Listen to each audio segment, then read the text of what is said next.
പിതാവിൻ്റെയും പുത്രൻ്റെയും പരിശുദ്ധാത്മാവിൻ്റെയും നാമത്തിൽ ആമേൻ. എൻ്റെ പ്രിയപ്പെട്ട സഹോദരങ്ങളെ, ഈ നല്ല ദിവസത്തെ ഓർത്ത് നല്ല ദൈവത്തിന് നമുക്ക് നന്ദി പറയാം. നന്ദി നിറഞ്ഞ ഹൃദയത്തോടെ ജീവിക്കുവാൻ നമുക്ക് സാധിക്കട്ടെ. അങ്ങനെ നന്ദി നിറഞ്ഞ ഹൃദയത്തോടെ സന്തോഷത്തോടെ ജീവിക്കുമ്പോഴും എറണാകുളം അങ്കമാലി അതിരൂപതയെപ്പറ്റി ഓർക്കുമ്പോൾ നമുക്ക് ഒരുപാട് സങ്കടമുണ്ട്. സങ്കടപ്പെടേണ്ട, അത് പറയാനാണ് ഇന്ന് ഞാൻ വന്നിരിക്കുന്നത്. സ്വാഭാവികമായി മനുഷ്യൻ്റെ കണ്ണുകൾ കൊണ്ട് കാണുമ്പോൾ ഇവയെല്ലാം കഷ്ടമാണ്, നഷ്ടമാണ്, നാണക്കേടാണെന്നൊക്കെയാണ് പറയുന്നത്.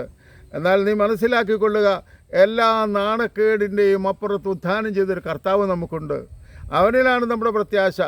ഇന്ന് ഈ വിമതരായി നിൽക്കുന്ന സകല മക്കളോട് ഞാനൊന്ന് ചോദിക്കുക, നിങ്ങൾക്ക് ബോധമില്ലേ? കാരണം ക്രിസ്തീയ വിശ്വാസമെന്ന് പറയുന്നത് ഭൂമിയിലൊക്കെ ഉള്ളത് നല്ലതാണ്, പക്ഷെ ഉന്നതങ്ങളിലുള്ളത് ഇതിലും നല്ലതെന്ന് പഠിപ്പിക്കുന്ന വിശ്വാസമാണ് ക്രിസ്തീയ വിശ്വാസം. ഞങ്ങൾക്കിവിടെ അരമനയുടെ ഭരണമോ ഇടീ രൂപതയുടെ ഭരണമോ അല്ല, ഞങ്ങൾ പറയുന്ന തൻകാര്യത്തിനപ്പുറത്തേക്ക് ചിന്തിക്കാൻ എന്തേ നിങ്ങളുടെ ബുദ്ധിയിൽ അന്ധകാരം വ്യാപിച്ചില്ലേ? അതുകൊണ്ടല്ലേ നിങ്ങൾക്കത് സാധിക്കാത്തത്? സാത്താൻ്റെ കരങ്ങളിലെ ഉപകരണമായി നിങ്ങൾ മാറിക്കൊണ്ട് ആത്മാക്കളെ നരകത്തിന് വേണ്ടി കച്ചവടം ചെയ്യുന്ന ഈ കാര്യം അവസാനിപ്പിക്കുക, അല്ല നിങ്ങൾ നിത്യനാശത്തിലേക്ക് പോകുന്നെന്നാണ് പറയുന്നത്. സത്യമതല്ലേ? എൻ്റെ പ്രിയപ്പെട്ട സഹോദരങ്ങളെ, എൻ്റെ പ്രിയപ്പെട്ട വൈദികരെ, നിങ്ങളിത് അവസാനിപ്പിച്ചില്ലെങ്കിൽ ഈ ലോകത്ത് തന്നെ ദൈവവും മനുഷ്യനും ഒരുപോലെ നിങ്ങൾക്കെതിരെ ശത്രുവായി വരും. കാരണം ഇന്ന് നിങ്ങൾ സഭയെ അനുസരിക്കാതെ, മാർപ്പാപ്പയെ അനുസരിക്കാതെ, സിനഡിനെ അനുസരിക്കാതെ നിങ്ങളുടെ ഇഷ്ടം ചെയ്യുമ്പോഴെല്ലാം വെറും ലോക മനുഷ്യനായി അധപ്പതിക്കുന്നു. എന്തുകൊണ്ടാണ് പല വിശുദ്ധരും പറഞ്ഞത്, പാപത്തേക്കാൾ മരണം അതാണ് ഞങ്ങൾ ഇഷ്ടപ്പെടുന്നത്. പാപം ചെയ്ത് നരകത്തിൽ പോകുന്നതിനപ്പുറമായിട്ട് സഹനമോ അല്ലെങ്കിൽ ഇഷ്ടമില്ലാത്ത സാഹചര്യങ്ങൾ ആണെങ്കിൽ പോലും അതിനപ്പുറത്തേക്ക് നടന്ന് ദൈവത്തോട് വിശ്വസ്തത പുലർത്തുവാൻ ഓരോ പുരോഹിതരും ഏറ്റെടുത്ത ഒരു സത്യവാചകമുണ്ട്: വിശ്വാസം, വിശുദ്ധി, വിശ്വസ്തത, ഇത് പാലിച്ചുകൊണ്ട് മരണം വരെ ജീവിക്കാമെന്നാണ്. പക്ഷേ നിങ്ങൾക്ക് വിശ്വാസമില്ല, നിങ്ങളിലെ വിശുദ്ധി വഴക്കുകൊണ്ട് നഷ്ടപ്പെട്ടിരിക്കുന്നു, നിങ്ങൾ വിശ്വസ്തരുമല്ലെന്ന് തെളിയിച്ചിരിക്കുന്നു. തകർന്നു പോകില്ലേ? തകർന്നു പോകില്ലേ? നിങ്ങൾ ഒരു കാര്യം മനസ്സിലാക്കിക്കൊള്ളുക, എത്ര കഷ്ടപ്പെട്ട് നിങ്ങൾ അധ്വാനിച്ചാലും പരാജയമാണ് നിങ്ങൾക്ക് പറയാനുള്ളത്. നിങ്ങൾക്ക് അവിടെ ചെന്നേ നിങ്ങൾ എത്തുകയുള്ളൂ. നമുക്ക് രമ്യതപ്പെട്ട് മുന്നോട്ട് പോകാൻ എത്രയെത്ര അവസരങ്ങൾ തള്ളിക്കളഞ്ഞു. ഇപ്പോഴും രമ്യപ്പെടാൻ സാധ്യതയുണ്ട്. പക്ഷേ ഇവിടെ നിങ്ങൾ അനുസരിക്കുന്നില്ലെങ്കിൽ എറണാകുളം അങ്കമാലി അതിരൂപത ഒന്നും അല്ലാതാകും. നിങ്ങൾ ആരും ഒന്നും അല്ലാതായിത്തീരും, തകർന്ന് തരിപ്പണമാകും. ഈ നാശം കാണാൻ ലോകത്തെ അനുവദിക്കരുത്. ലോക കത്തോലിക്ക സഭ മുഴുവനും നിങ്ങൾക്കെതിരെ പ്രാർത്ഥിച്ചു കൊണ്ടിരിക്കുന്നു. ദൈവത്തിൻ്റെ പരിശുദ്ധാത്മാവ് പ്രവർത്തനം തുടങ്ങിയിട്ടുണ്ട്. നിങ്ങൾ ആരെയും തോൽപ്പിക്കാൻ പറ്റുകയില്ല. എൻ്റെ പ്രിയപ്പെട്ട ഷൈജു ആൻ്റണി സഹോദര, നിങ്ങളെ അങ്ങനെ തന്നെ വിളിക്കാനാണ് ഇപ്പോഴും ഇഷ്ടം. അതുപോലെ നിങ്ങളുടെ കൂടെ നിന്ന് സഭയ്ക്കെതിരെ പ്രവർത്തിക്കുന്ന ആത്മായ സഹോദരങ്ങളെ, നിങ്ങളൊക്കെ നിത്യനാശത്തിലേക്ക് പോകുന്നു. നിങ്ങൾ നിത്യനാശത്തിൽ പോയാൽ എനിക്കെന്നാന്ന് വേണേൽ നിങ്ങൾക്ക് ചോദിക്കാം. അങ്ങനെയല്ല, ഞങ്ങൾ നരകത്തിൽ പോകുന്നതിനോട് ഞങ്ങൾക്ക് താല്പര്യമില്ല. നിങ്ങൾ എത്രയെല്ലാം കെട്ടിപ്പൊക്കിയാലും, എത്രയെല്ലാം വാരിക്കൂട്ടിയാലും, എത്രയെല്ലാം അധികാരം നേടിയാലും, ഒരു ശ്വാസം പിൻവലിക്കപ്പെട്ടാൽ നിന്നെയും എന്നെയും വിളിക്കുന്നത് ശവമെന്നാ. മരണത്തോടെ ജീവിതത്തിൻ്റെ വിശുദ്ധി വെളിപ്പെടുന്ന കാലമാണ്. അതുകൊണ്ട് നിങ്ങൾ ഈ കാര്യങ്ങൾ അവസാനിപ്പിക്കുക. നിങ്ങൾ എത്ര പിടിച്ചാലും ജയിക്കില്ല, 100% സത്യമാണ്. കാരണം കത്തോലിക്ക സഭയോട് ഗുസ്തി പിടിച്ച ഒത്തിരി നാശങ്ങൾ ഈ ലോകത്തെ ചരിത്രത്തിൽ എഴുതി വച്ചിട്ടുണ്ട്. അങ്ങനെ നിങ്ങളൊരു ചരിത്രമാകണോ? എന്തിനാണ് ഇങ്ങനൊരു തിന്മയുടെ സാക്ഷ്യമായി തീരുന്നത്? ദൈവത്തിൻ്റെ മക്കളെന്ന് അവകാശപ്പെടുന്ന, ദൈവത്തോട് ചേർന്ന് നിൽക്കുന്ന, സഭയുടെ സമ്പത്തിൽ കണ്ണുവെച്ചുകൊണ്ടിരിക്കുന്ന, സഭയിലെ ആത്മാക്കളെ പിശാചുക്കൾക്ക് തീരെഴുതാനൊരുങ്ങുന്ന പുരോഹിതരെ, സങ്കടത്തോടെ പറയട്ടെ, പ്രത്യേകിച്ച് കുർബാന വിലക്കുള്ള പുരോഹിതരെ, നിങ്ങൾ കാട്ടുന്നത് കൊടിയ തിന്മയാണ്. ഞാനിത് പറയുമ്പോൾ എനിക്ക് കുറച്ച് ചീത്തം തെറിയൊക്കെ വരും.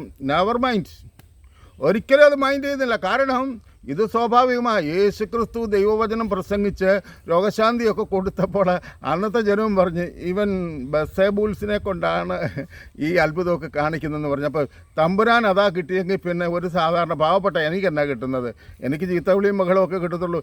എങ്കിലും ഞാൻ പറയുകയാണ്, പരാജയം സമ്മതിക്കുന്നതിൽ എത്രയോ നന്മയാണ് രമ്യതപ്പെട്ട് മുന്നോട്ട് പോകുന്നത്. ബൈബിൾ അങ്ങനെ തന്നെ പഠിപ്പിക്കുന്നത്. വഴിയിൽ വെച്ച് നിൻ്റെ ശത്രുവിനോട് നീ രമ്യപ്പെടുക, അല്ലെ അധികാരിയുടെ മുന്നിൽ നീ ശിക്ഷ അനുഭവിക്കും. അവസാന ചില്ലിക്കാശ് കൊടുക്കുന്നിടം വരെ കാരാഗ്രഹത്തിൽ അടയ്ക്കപ്പെടുമെന്ന് ദൈവവചനം പറയുന്നു.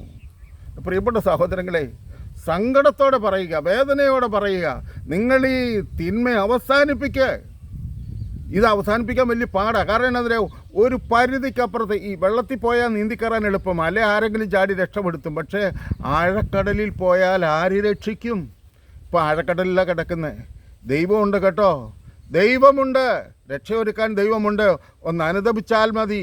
എനിക്ക് തെറ്റുപറ്റിയെന്നൊന്ന് വന്നാൽ പറഞ്ഞാൽ മതി. ഒരിക്കലും ധൂർത്തപുത്രൻ പോയ സ്ഥലത്തേക്ക് അപ്പൻ പോയില്ല. അപ്പൻ നിന്ന സ്ഥലത്തേക്ക് ധൂർത്തപുത്രൻ വന്നതുപോലെ നിങ്ങളൊന്ന് രമ്യപ്പെടാൻ, തിരികെ ഒന്ന് വരാൻ ശ്രമിച്ചാൽ ഉറപ്പ് ഈ പ്രശ്നങ്ങൾ അവസാനിക്കും. എൻ്റെ പിതാക്കന്മാരെ, നിങ്ങളോടൊരു കാര്യം ചോദിക്കുക.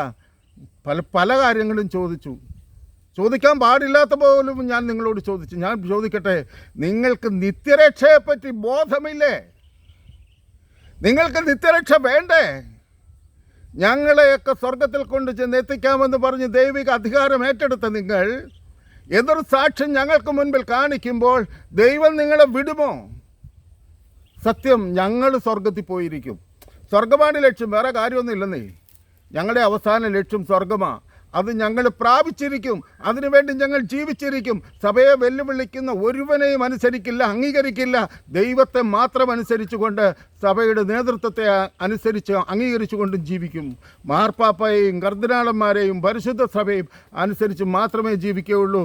ഇടവക വൈദികൻ എന്ത് തലകുത്തി നിന്ന് കാര്യം പറഞ്ഞാലും, മനുഷ്യരെ തെറ്റിദ്ധാരണയിലേക്ക് നയിക്കുന്ന കാര്യങ്ങൾ പറഞ്ഞാലും അനുസരിക്കില്ല. കാരണം ഞങ്ങളുടെ ഉള്ളിൽ ദൈവാത്മാവാണുള്ളത്. അനുസരിക്കേണ്ടതിനെ അനുസരിക്കാനും അനുസരിക്കാതിരിക്കേണ്ടതിനെ അതിനെ എതിർക്കാനും ഉള്ള കഴിവ് ഞങ്ങൾക്കുണ്ട്. അതുകൊണ്ട് എൻ്റെ പ്രിയപ്പെട്ട സഹോദരങ്ങളെ, ദൈവത്തെ ഓർത്ത് ഒരിക്കൽ കൂടി പറയുക, ഒന്ന് രമ്യപ്പെടാൻ ഒരുങ്ങ്. എൻ്റെ ആത്മായ സഹോദരങ്ങളെ, ഈ അച്ഛന്മാർക്കൊന്നും നഷ്ടപ്പെടാനില്ല. നിങ്ങളുടെ തലമുറ ശപിക്കപ്പെടാതിരിക്കണമെങ്കിൽ, ദൈവനിഷേധിയുടെ ഭവനമെന്ന് വിളിക്കപ്പെടാതിരിക്കണമെങ്കിൽ രമ്യപ്പെടുകയല്ലാതെ മറ്റു മാർഗമൊന്നുമില്ല. ചിലത് വിഷമത്തോടും സങ്കടത്തോടുമൊക്കെയാണ് പറഞ്ഞത്. എങ്കിലും നിങ്ങൾക്ക് വിഷമമൊന്നും വേണ്ട. നിങ്ങൾ നശിക്കുന്നത് കാണാൻ ഈ മനുഷ്യനായ എനിക്ക് ഇഷ്ടമില്ല. അതുകൊണ്ട് മാത്രം പറഞ്ഞതാ. എല്ലാവർക്കും നന്മ ആഗ്രഹിക്കുന്നു. ഈ ഭൂമിയിലെ ജീവിതത്തിൻ്റെ പൂർണ്ണതയിൽ നിങ്ങളെയും സ്വർഗത്തിൽ കാണാനായിട്ട് ഇടയാകുവാൻ വേണ്ടി നമുക്ക് പ്രാർത്ഥിക്കാം. ആമേൻ. എൻ്റെ പ്രിയപ്പെട്ട സഹോദരങ്ങളെ, കഴിയുന്നിടത്തോളം ഇതൊന്ന് ഷെയർ ചെയ്ത് സഹായിക്കണം. ഇത് കുറേ പേര് കണ്ടെന്നുള്ളൊരു ഊറ്റം കൊള്ളാനല്ല, ഈ സന്ദേശം എല്ലായിടത്തും എത്തുവാൻ, ഒരു ദൈവിക വിവേകത്താൽ ഇതൊന്ന് കേട്ട് ഒന്ന് മാനസാന്തരത്തിൻ്റെ വഴികൾ തുറക്കപ്പെടുവാൻ വേണ്ടി, അതിനുവേണ്ടിയാണ് ഇങ്ങനെയൊക്കെ പറയുന്നത്. ദൈവം നിങ്ങളെ എല്ലാവരെയും അനുഗ്രഹിക്കട്ടെ. ആമേൻ.